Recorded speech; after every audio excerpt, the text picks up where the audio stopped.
Bonsoir, mardi 1er juin, bienvenue dans le journal de TV78. C'est le tour de l'actualité locale, voici les titres de cette édition. Elles ont été déployées voici un mois à Saint-Quentin en Yvelines. Le territoire est doté d'un service de trottinettes électriques. Près de 1000 sont en circulation. Premier bilan à suivre auprès des utilisateurs de l'agglomération. Et puis invité Jean-Yves Petit, directeur départemental de l'association Prévention Routière. Nous verrons avec lui que l'utilisation de ces trottinettes n'est pas sans risque. Les élections départementales approchent, c'est au programme les 20 et 27 juin. Les Yvelinois devront désigner leurs 42 conseillers répartis dans 21 cantons. Comment sont-ils justement découpés? Explication à suivre. Enfin, c'est l'un des grands espoirs de l'équitation en France et il compte bien participer aux Jeux Olympiques de 2024. Victor Lévesque vient tout juste de débarquer à Maison Lafitte. Le cavalier s'y est installé avec ses chevaux pour préparer au mieux les prochaines échéances internationales. On parlera aussi Europe dans ce journal avec le lancement d'un réseau de jeunes et d'anciens volontaires. Son nom, Europeers France. Présentation à suivre dans ce journal.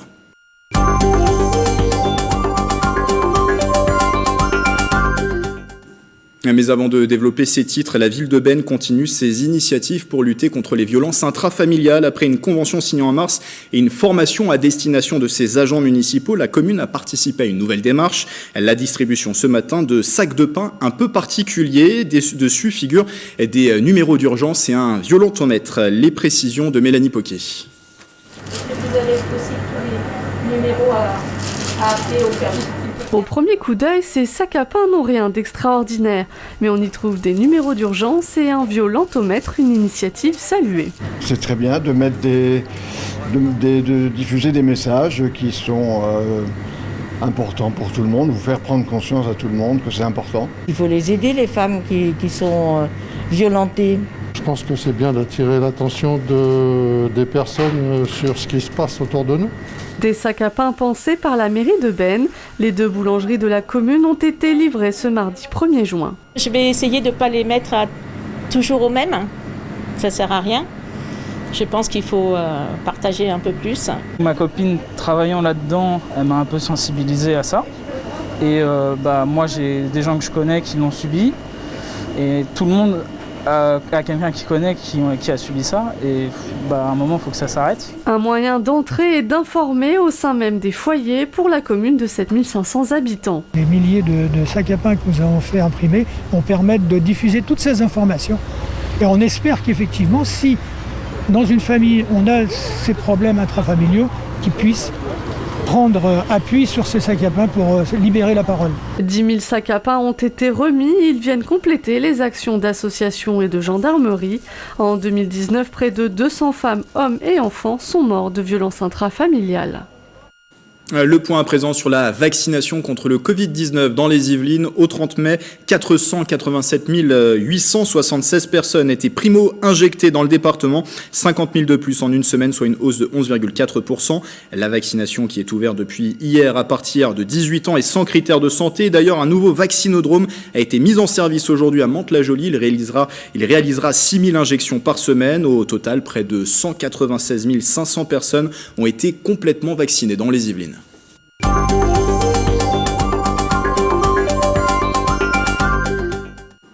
Après un mois environ d'utilisation, l'agglomération de Saint-Quentin en Yvelines fait le bilan du service de trottinettes électriques. De bons chiffres, mais avec quelques ajustements, comme vous allez le voir dans ce sujet d'Éléonore Sinoquet et de Bérengère Bourgoin.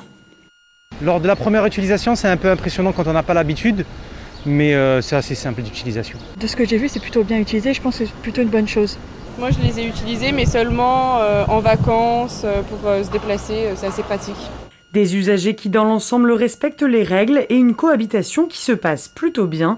Après près d'un mois d'utilisation, le premier bilan du service de trottinette électrique est plutôt satisfaisant. On constate que le service, justement, rencontre un franc succès. Un lancement qui a vraiment été très performant. Ça nous a même agréablement surpris. L'opérateur aussi, qui fait son deuxième lancement mondial le plus efficace. Dans les 10 premiers jours, 10 000 personnes ont utilisé les trottinettes électriques pour environ 6 000 trajets. De bons chiffres, mais certains utilisateurs adoptent parfois de mauvais comportements. Au départ, un certain nombre de mineurs qui utilisaient ces trottinettes. On voit aussi parfois encore 2 personnes par trottinette, mais ça a tendance à s'améliorer assez largement depuis que nous sommes passés de 450 à 1000 engins. 2 dégradations ont également été constatées. Pour régler cela, des ajustements vont être faits.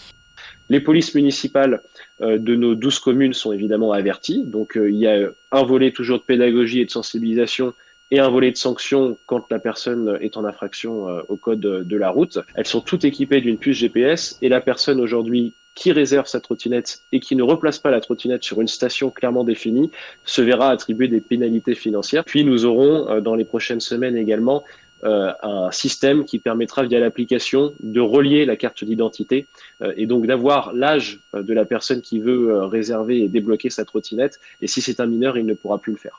L'agglomération continue donc ses campagnes de prévention via ses réseaux sociaux, mais reste sereine. En bientôt un mois, près de 2000 passes et abonnements ont été achetés. Le service de trottinette électrique a pour le moment de beaux jours devant lui à Saint-Quentin en Yvelines.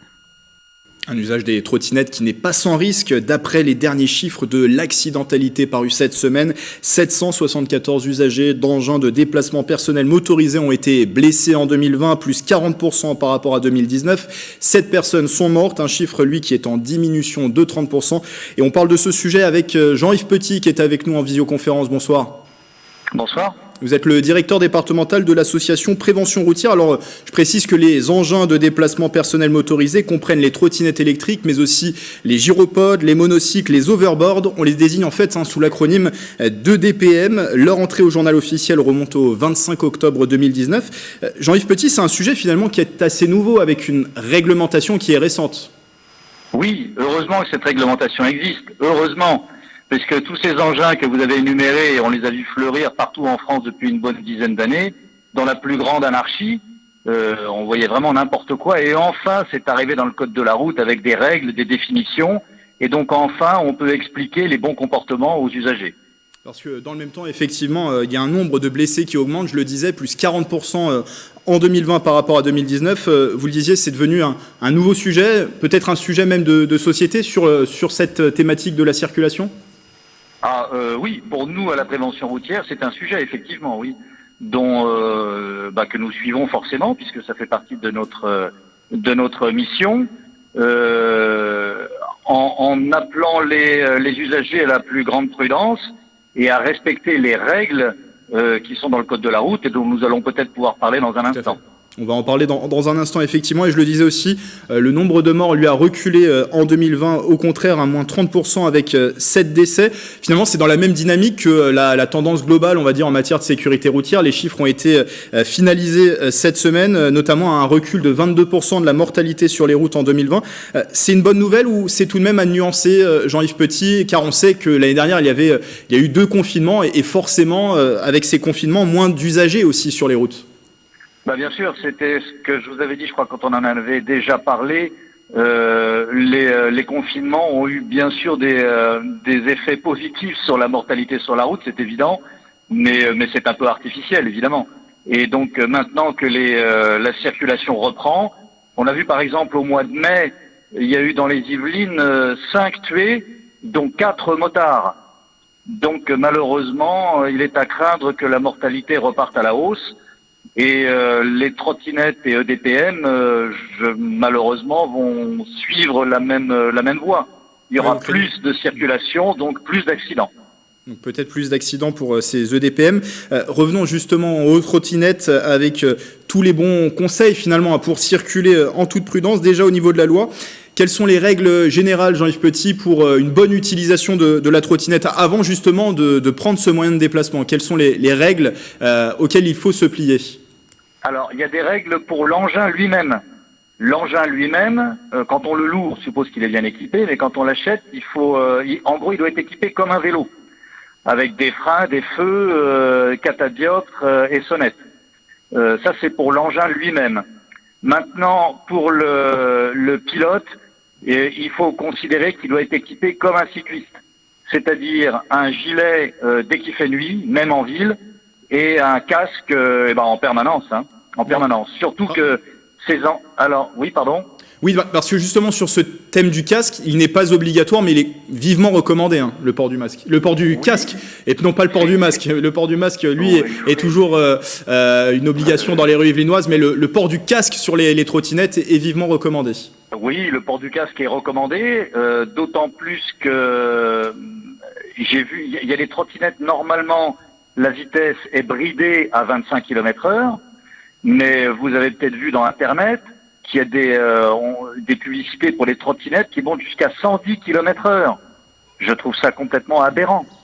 J'ai vu des gens à Versailles faire de la trottinette sur des avenues, ils allaient facilement à 60 km/h.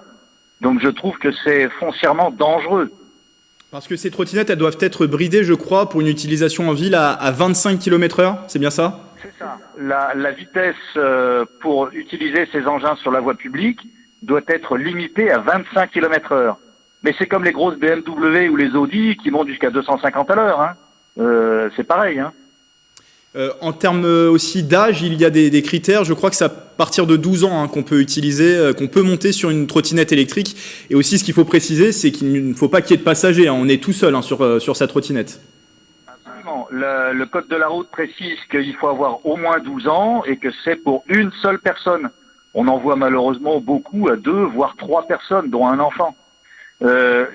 Alors, la circulation doit se faire exactement comme pour les vélos, donc sur les pistes, bandes et voies cyclables, sur les voies vertes et sur la chaussée urbaine quand il n'y a rien de particulier, avec 2 dérogations qui peuvent exister pour en faire sur les trottoirs par dérogation du maire dans ce cas-là, et pour en faire également sur les routes secondaires, c'est-à-dire les routes limitées à 80 km/h.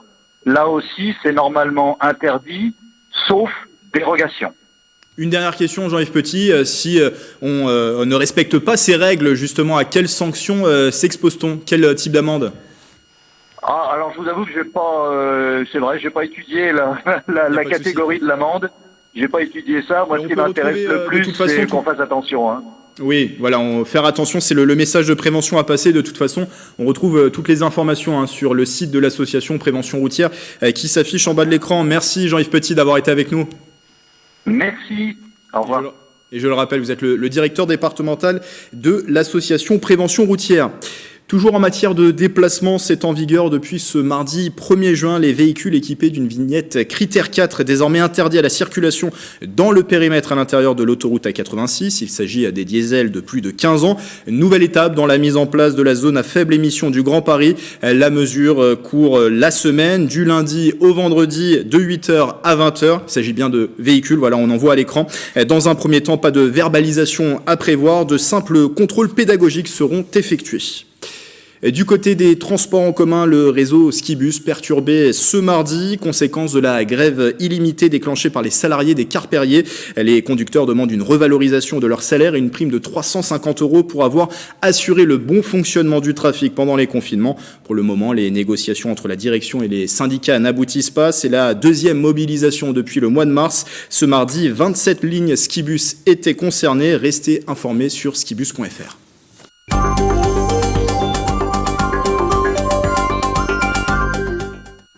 Les élections départementales sont au programme les 20 et 27 juin prochains. Cantonales jusqu'en 2011, ce scrutin a changé de nom en 2015, mais les électeurs sont toujours appelés à voter pour des cantons. Combien y en a-t-il exactement ? Comment sont-ils déterminés ? Toutes les explications avec Mélanie Poquet.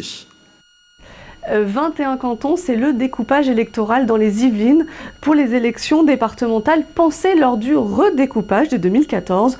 Le nombre de cantons dans un département comptant plus de 500 000 habitants ne peut être inférieur à 17. Avec près d'1 500 000 habitants, les Yvelines sont donc passées de 39 à 21 cantons dès le scrutin de 2015.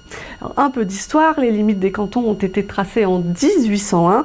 Le redécoupage de 2014, c'est le fruit d'une volonté gouvernementale de tenir compte des évolutions démographiques.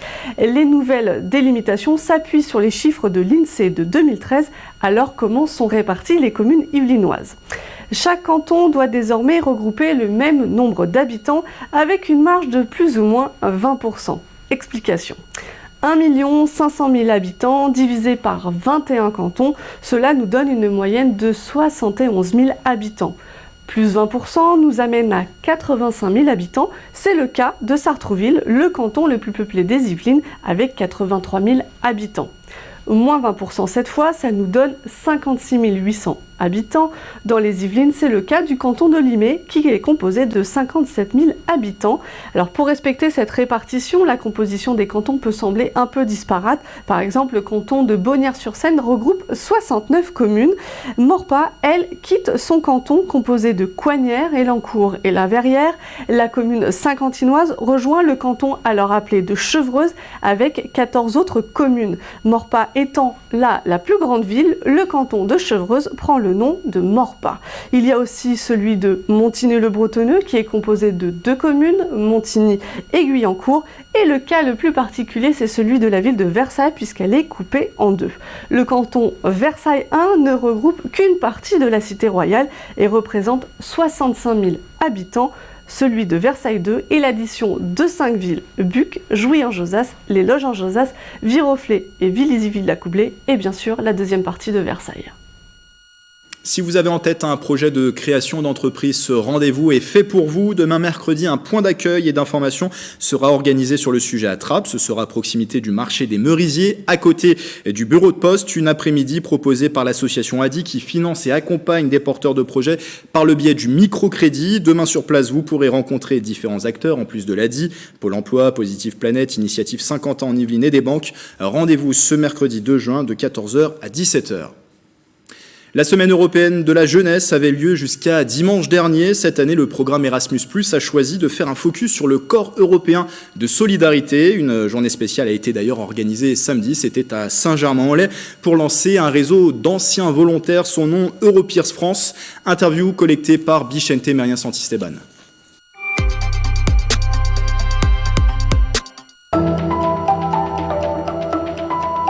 Volontaires se sont réunis à Saint-Germain-en-Laye pour la Youth Week. C'était une journée d'information et de témoignages sur les programmes qui composent le corps européen de solidarité. Donc c'est l'un des 2 dispositifs européens qui sont mis en œuvre en France par l'agence Erasmus+ Jeunesse et Sport, le corps européen de solidarité qui permet notamment à des jeunes de partir en volontariat pour une durée qui peut aller jusqu'à 1 an dans un autre pays européen ou même dans un pays voisin de l'Europe.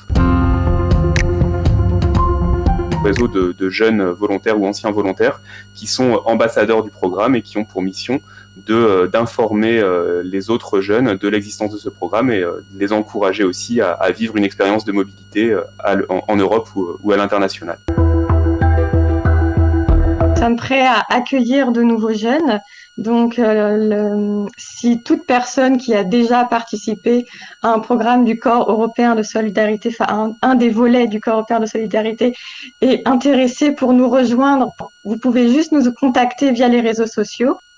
Avant de vous laisser, il compte bien faire les Jeux Olympiques de 2024. Victor Lévesque, 22 ans, est l'une des grandes promesses de l'équitation en France. Il vient tout juste de déménager à Maisons-Laffitte avec ses chevaux. L'Yvelinois a pris cette décision pour se préparer au mieux aux grandes échéances internationales. Mickaël Elmidoro l'a rencontré. Bonjour, c'est Victor Lévesque, bienvenue dans mes écuries. Arrivé il y a tout juste un mois, le cavalier international de concours complet se sent déjà chez lui à Maisons-Laffitte. Cet Yvelinois pure souche a quitté la Boissière école près de Rambouillet pour déménager avec 7 de ses chevaux. Une décision mûrement réfléchie. Il y avait un aspect géographique puisque je suis sur la fin de mes études à Sciences Po. Voilà, j'intègre un master marketing et société et c'était important pour moi, pour terminer les 2 ans qui me restent, de me rapprocher un peu de Paris. Il y avait aussi la nécessité de me recentrer un peu plus sur mes chevaux de compétition. J'ai amené que mes chevaux vraiment de haut niveau à Maisons-Laffitte. C'était aussi un choix personnel. Voilà, je partage cette passion et ce sport avec ma copine et puis voilà, c'était, je pense, important et intéressant de nous entraîner ensemble. Avec cette installation, le cavalier de 22 ans espère également trouver un cadre de vie propice à la pratique de l'équitation. Tous les jours, Victor Lévesque va s'entraîner dans cette ville baptisée la Cité du Cheval, en raison de son importante activité équestre et de son hippodrome. Je crois que ça offre des perspectives d'entraînement exceptionnelles, c'est ce que je recherche aussi avant tout. C'est la possibilité de pouvoir avoir accès aux pistes, avoir accès à la forêt, et puis aussi tous les aires de travail, les carrières de dressage, les carrières d'obstacles, essentielles évidemment à la pratique de mon sport à haut niveau. Une ville qui lui permettra peut-être d'accéder à ses plus grands rêves, avec notamment en ligne de mire les Jeux Olympiques de 2024, une compétition dans laquelle l'Yvelinois espère briller après avoir remporté 4 titres de champion d'Europe chez les jeunes.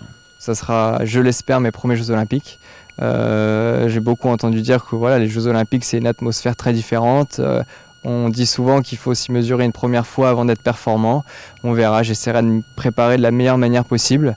Et puis, si j'y vais, oui, je me battrai à tout prix pour une médaille. Une médaille olympique viendrait valider de belle manière ce choix de déménager à Maisons Laffitte. Maintenant, place au travail. C'est la fin de ce journal. Merci de votre fidélité. Très belle soirée avec TV78.